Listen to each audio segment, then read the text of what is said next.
اور اس کے لیے پھر وہ کیا کرتے تھے کہ وہ پچھلی طرف سے اپنے گھر کے آتے تھے. وہ سمجھتے تھے کہ اس سے نا ہمارا وہ جو احرام ہے یا جو بھی ہماری نیت ہے وہ قائم رہے گی. تو اللہ سبحانہ تعالیٰ یہاں یہ بتا رہے ہیں کہ اصل نیکی کیا ہوتی ہے، کیونکہ بر کے بارے میں ہم نے کافی ڈیٹیل میں پڑھا. یعنی کہ وہ بیلنس جب ہمارے اندر ہوگا تو پھر ہم اس قسم کے جو کلچرل ایسپیکٹس ہوتے ہیں ان سے اپنے آپ کو بچا لیں گے. یعنی کتنے کام ہم دین کے نام پہ کر رہے ہوتے ہیں جبکہ دین میں ان کا کوئی عمل دخل نہیں ہوتا. اور اگر آپ کبھی بیٹھ کر سوچیں بھی تو آپ کو واقعی آپ کہتے ہیں کہ اچھا یہ میں کیوں کر رہی ہوں، اس کی بنیاد کیا ہے. اس کی آپ کو کوئی سالڈ پراپر بیس نہیں ملتی. دنیا کے معاملے میں آپ دیکھیں پڑھے لکھے لوگوں کے ساتھ آپ بیٹھیں نا، اور اگر آپ ان کو کوئی بھی بات کوٹ کر دیں تو وہ کہتے ہیں اس کا ریفرنس دیں، سائٹیشنز دیں، مجھے ایگزیکٹ ریفرنس ملے. اگر آپ کوئی ریفرنس دیتے ہیں وہ کہتے ہیں یہ پرانی اسٹڈی ہے، پرانی ریسرچ ہے، ہم نہیں اس کو مانتے، یہ نئی والی یہ کہہ رہی ہے. یعنی کئی دفعہ وہ باتیں جس سے کہ بہت ریزلٹس آ رہے ہوتے ہیں، بہت لوگوں کو فائدہ ہو رہا ہوتا ہے. جیسے حکمت کی بات ہے، میں اگر میڈیکل کے حساب سے بات کروں، حکمت میں ہم کتنی چیزوں کا استعمال کرتے ہیں، اس سے ہزارہ لوگوں کو فائدہ ہو رہا ہوتا ہے، لیکن وہ نہیں مانیں گے. ڈاکٹرز نہیں مانیں گے، ڈاکٹرز کہیں گے کہ اس پہ کوئی لیب ریسرچ نہیں ہے، یہ ایسے نہیں ہے، ایسے نہیں ہے. لیکن دین کے معاملے میں وہ کسی کی بھی بات مان لیں گے، اپنے دل کی بات بھی مان لیں گے، وہ اوتھینٹک ریفرنس سے کوئی بات پڑھنا ہی نہیں چاہیں گے. تو یہاں پہ کہا گیا کہ نیکی کیا ہوتا ہے جس میں تقویٰ ہو. یعنی کیا سٹینڈرڈ ہونا چاہیے نیکی کا؟ نیکی کا سٹینڈرڈ یہ ہے جو اللہ تعالیٰ کو پسند آئے. تقویٰ یہی ہے نا، میں اللہ کانشیس ہوں، مجھے پتا ہے کہ اللہ تعالیٰ مجھے دیکھ رہے ہیں، اور جب اللہ تعالیٰ مجھے دیکھ رہے ہیں تو پھر مجھے اللہ کو راضی کرنا ہے. جب اللہ کو راضی کرنا ہے تو اللہ تعالیٰ کس بات سے راضی ہوں گے؟ اس بات سے راضی ہوں گے کہ میں اس سٹینڈرڈ کو مینٹین کروں جو اللہ تعالیٰ کو پسند ہے. ایک اسٹوڈنٹ ایگزام دے رہا ہوتا ہے اور جب اس کو لگے کہ ٹیچر کی اس کے اوپر نظر ہے، چاہے اس نے کوئی وہ چیٹنگ نہیں کر رہا، کوئی غلط کام نہیں کر رہا، لیکن وہ ویسے ہی کانشیس ہو جاتا ہے. تو یہاں پہ اسی تقویٰ کی، اسی بر کی بات کی جا رہی ہے کہ اصل نیکی جو ہے وہ یہ ہے. اور پھر کہا گیا وَأْتُوا الْبُيُوتَ مِنْ أَبْوَابِهَا، اور آؤ تم گھروں کو ان کے دروازوں سے، وَاتَّقُوا اللَّهَ، اور تقویٰ اختیار کرو اللہ کا، لَعَلَّكُمْ تُفْلِحُونَ، تاکہ کہ تم فلاح پا جاؤ. تو اللہ تعالیٰ نے ہمارے دین کو بہت آسان بنایا، بہت پریکٹیکل بنایا ہے، اور ہمیں بہت مشکلات نکالنے کی اپنے دین میں بالکل ضرورت نہیں ہے کہ ہم اتنی کمپلیکیٹڈ طریقے سے کاموں کو کرنا شروع کر دیتے ہیں. تو we don't have to make that effort. سیدھا سادہ دین ہے، سیدھے سادے طریقے سے آپ نے تمام کاموں کو کرنا ہے. آپ دیکھیں کہ اگر کسی کو آپ یہ بتا دیں کہ یہ والی دعائیں پڑھ لو تو وہ پھر پوچھتے ہیں بس مطلب یہی. اگر آپ ان کو بتا دیں کہ پہلے آپ نے اتنی دفعہ یہ پڑھنا ہے، 41 دفعہ یہ، 42 دفعہ یہ، پھر کھڑے ہونا ہے، پھر بیٹھنا ہے، پھر لیٹنا ہے، پھر یہ حلوہ بنانا ہے، پھر اس پہ دم کرنا ہے، پھر اس کو محلے میں بانٹنا ہے، اور فلاں فلاں چاند کی تاریخ پہ یہ کرنا ہے، تو پھر آپ دیکھیں کہ ان کو لگتا ہے کہ بڑا ہم نے کوئی مجاہدہ کیا ہے اور شاید اللہ تعالیٰ تب دعا قبول کریں گے.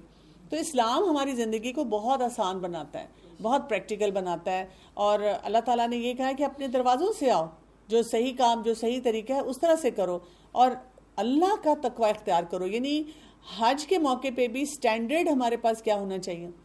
تقویٰ، کہ اللہ تعالیٰ راضی ہو جائے مجھ سے. جب لوگ واپس آتے ہیں تو ہم اکثر ان سے کیا پوچھ رہے ہوتے ہیں؟ کتنے عمرے کیے، کتنے طواف کیے.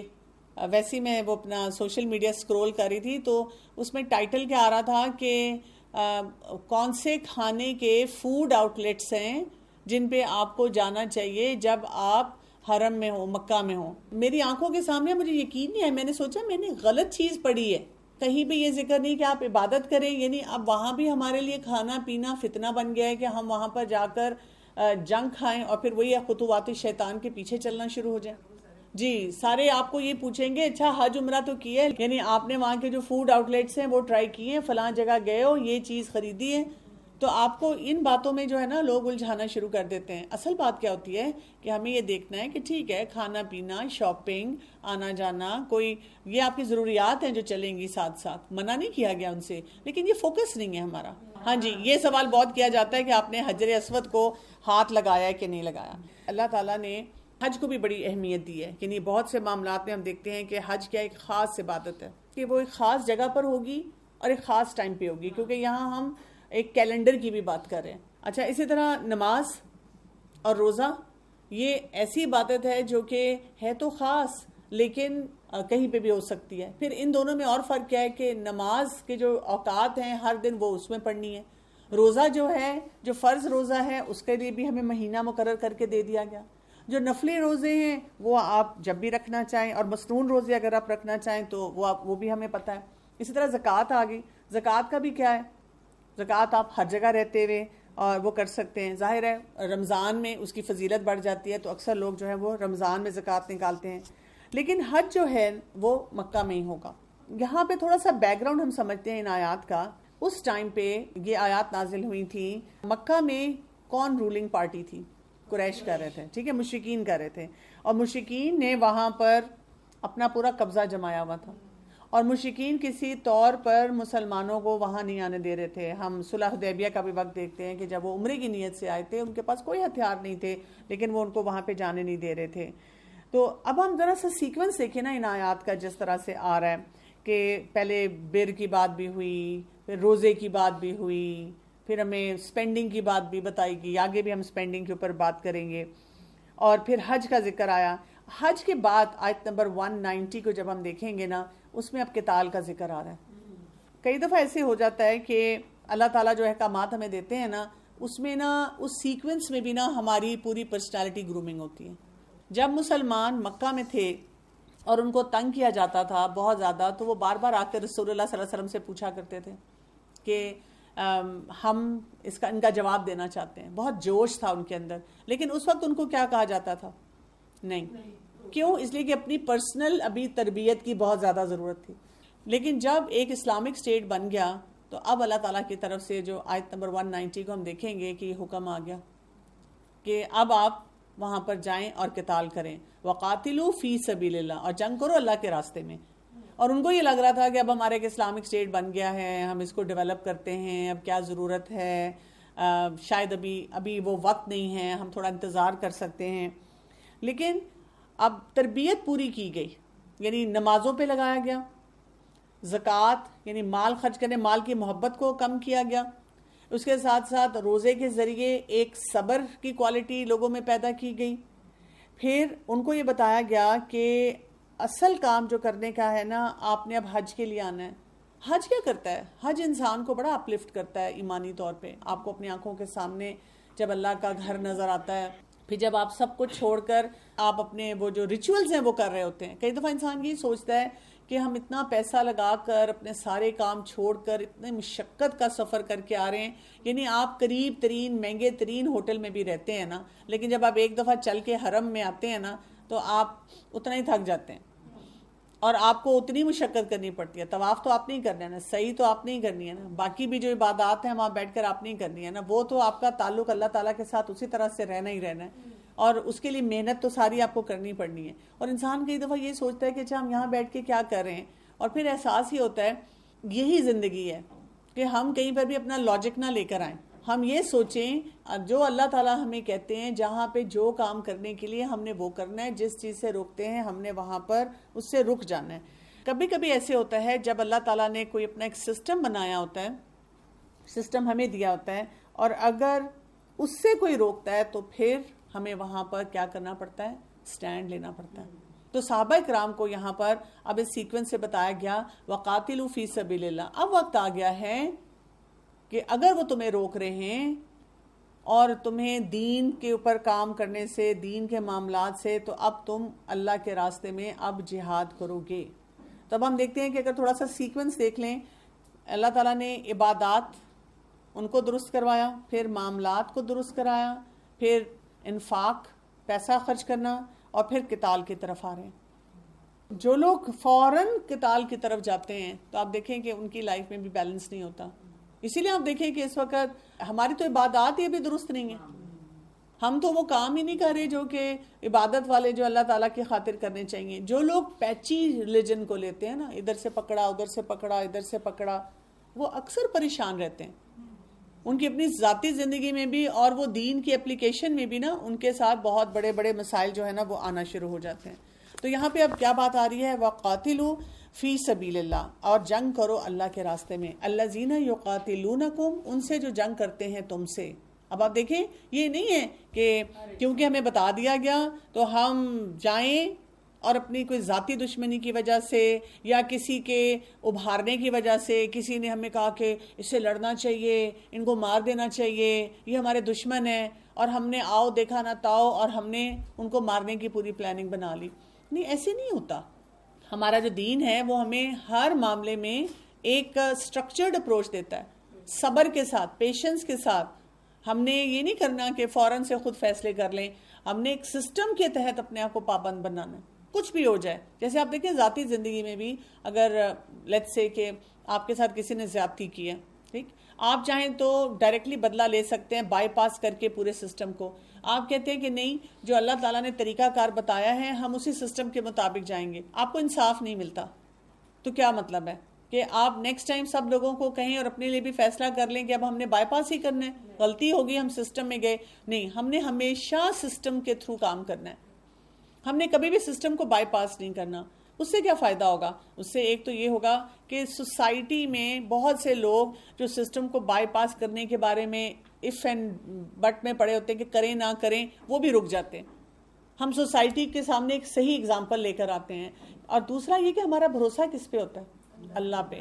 ہم اپنے رب کو بتاتے ہیں کہ اللہ تعالیٰ ہم نے صحیح فیصلہ کیا، یہی اللہ تعالیٰ چاہتے ہیں. کچھ بھی ہو جائے، جیسے دیکھیں نا نماز، کچھ بھی ہو جائے ہم نماز نہ چھوڑیں، کچھ بھی ہو جائے ہم دعا کرنے نہ چھوڑیں، کچھ بھی ہو جائے ہم اللہ کے راستے میں خرچ کرنا نہ چھوڑیں. اللہ تعالیٰ نے ہمیں جو سٹینڈرڈ دیے ان کے لیے یہ نہیں کہا کہ اگر کوئی تمہارا خیال رکھتا ہے تو تب تم نے کرنا ہے یا تب نہیں کرنا.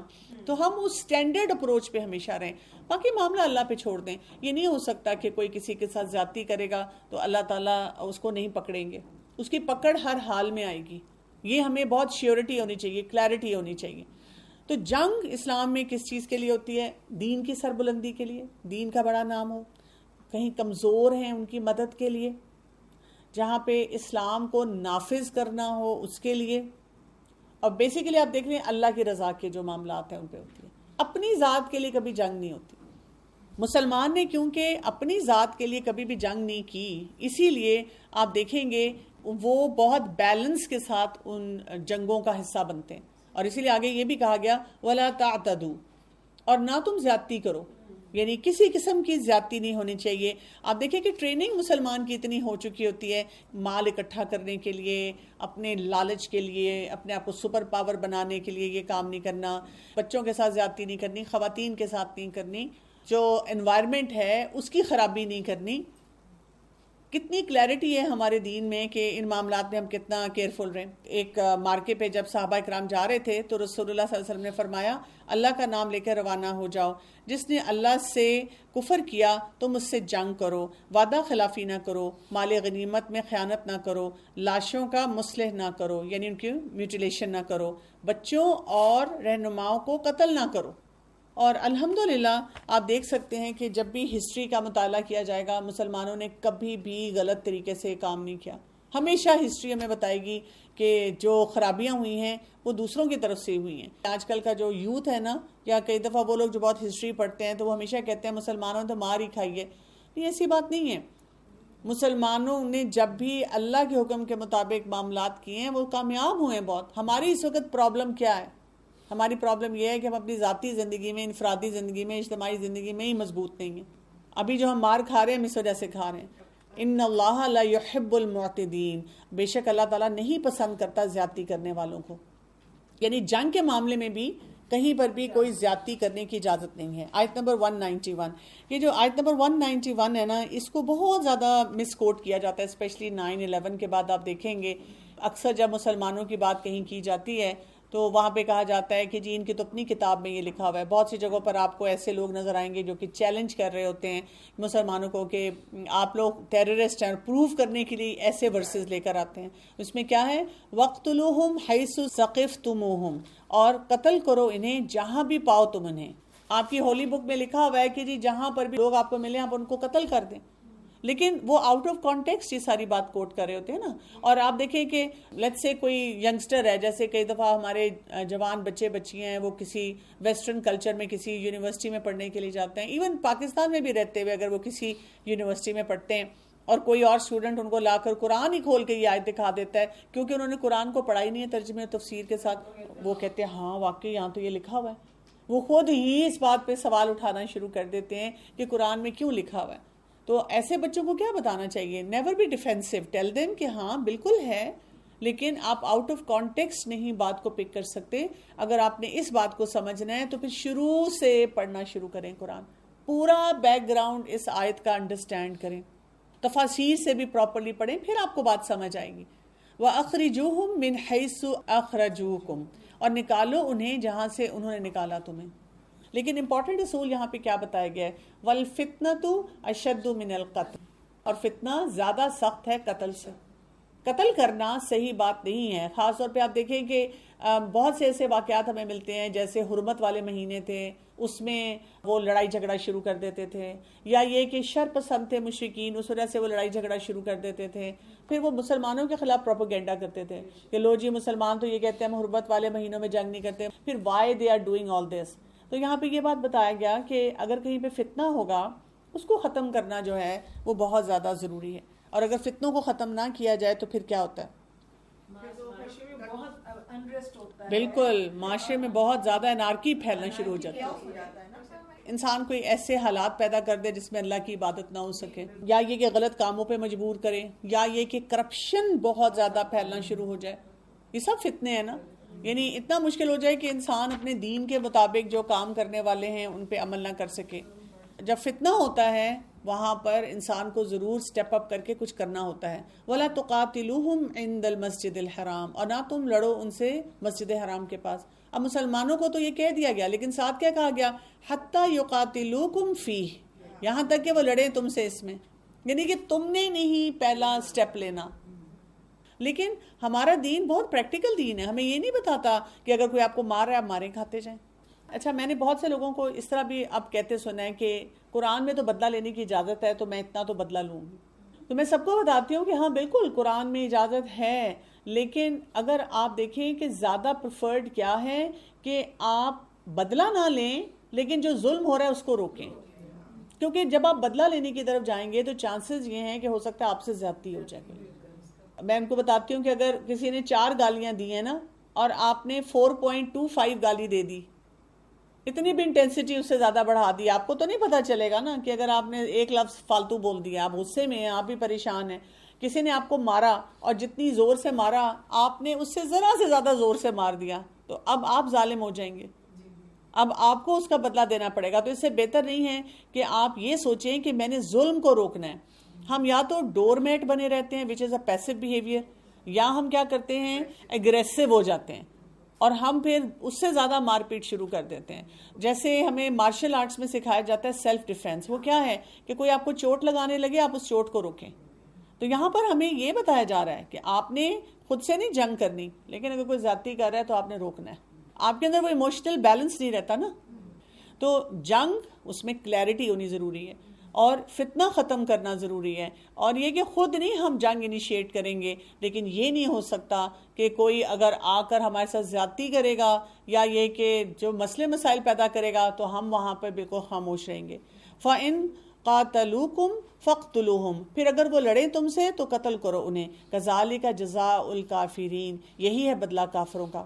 تو جنگ کے لیے کلیئرٹی کے ساتھ ہمیں بتا دیا گیا.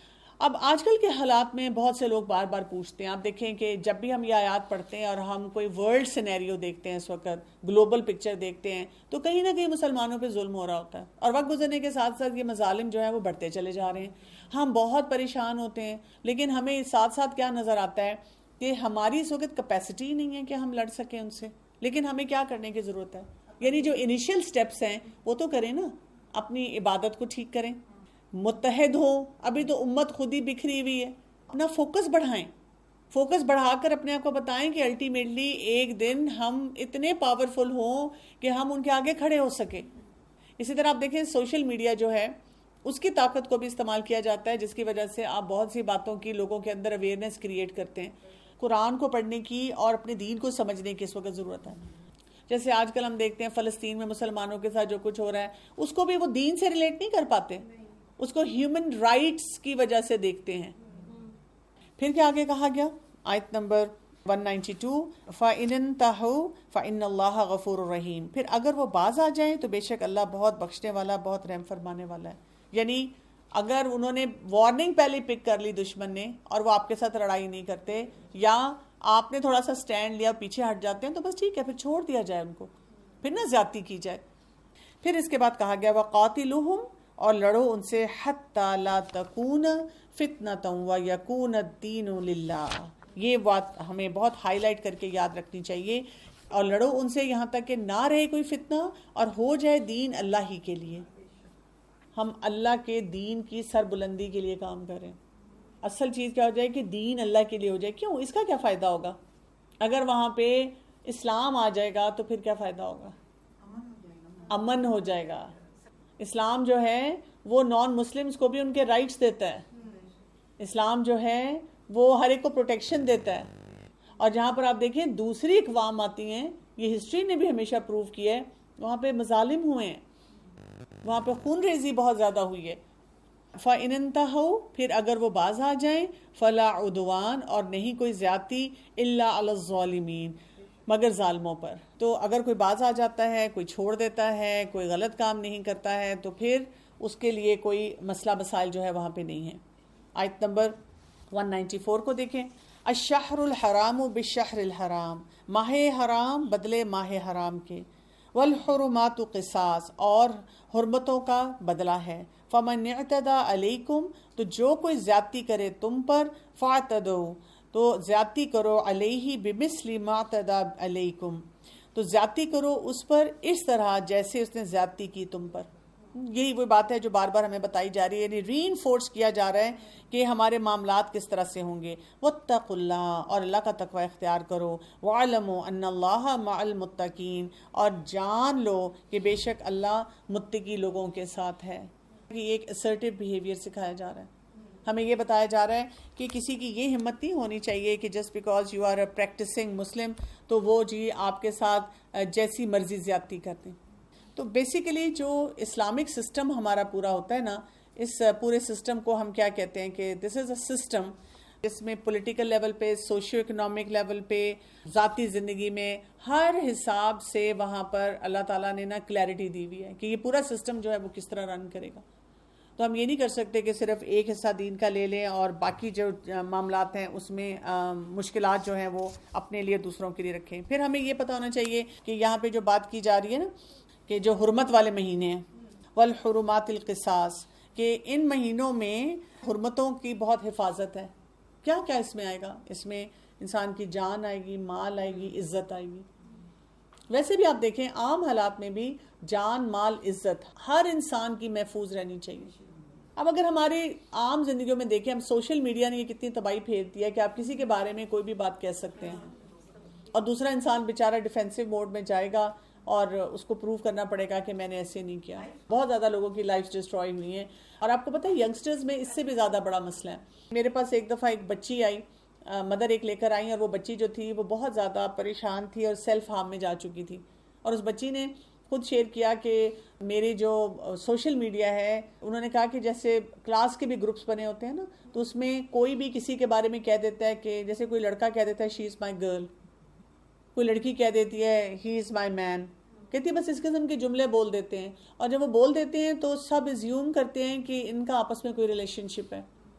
لڑکے لڑکیاں آج کل اپنے سوشل میڈیا پہ خود ڈال دیتے ہیں I am in a relation شپ، کیونکہ ہم ایز پیرنٹس تو ہم ان کے اس سوشل میڈیا سے اویئر نہیں ہوتے، ہم ڈسکنیکٹیڈ ہوتے ہیں، تو بچے ڈفرینٹ قسم کی ایکٹیویٹیز وہاں پہ کر رہے ہوتے ہیں۔ اب جب ایسی ایکٹیویٹیز بچوں کی ہو رہی ہوتی ہیں تو آپ سوچیں اگر خود بھی وہ کر رہے ہیں تو اس کے ساتھ جو سوشل پریشر آتا ہے، اور اگر انہوں نے کچھ نہیں کیا اور کوئی بھی ان کے بارے میں کہہ دے، ان کی عزت کو اچھال رہا ہے، تو پھر وہ کیا کر سکتے ہیں؟ کچھ نہیں کر سکتے۔ اچھا، ٹیچرز کی عزت کو اچھالا جاتا ہے، ماں باپ کی عزت کو اچھالا جاتا ہے، کہیں پہ بھی بیٹھ کے کہہ دینا کہ جی ہمارے والدین بڑے ظالم ہیں۔ بچوں سے اکثر پوچھتی ہوں کیا ظلم کرتے ہیں وہ بتا دیں مجھے۔ تو جان، مال، عزت، اس کی حفاظت یہ ہم نے اپنے خود بھی کرنی ہے اور بچوں کو بھی سکھانی ہے۔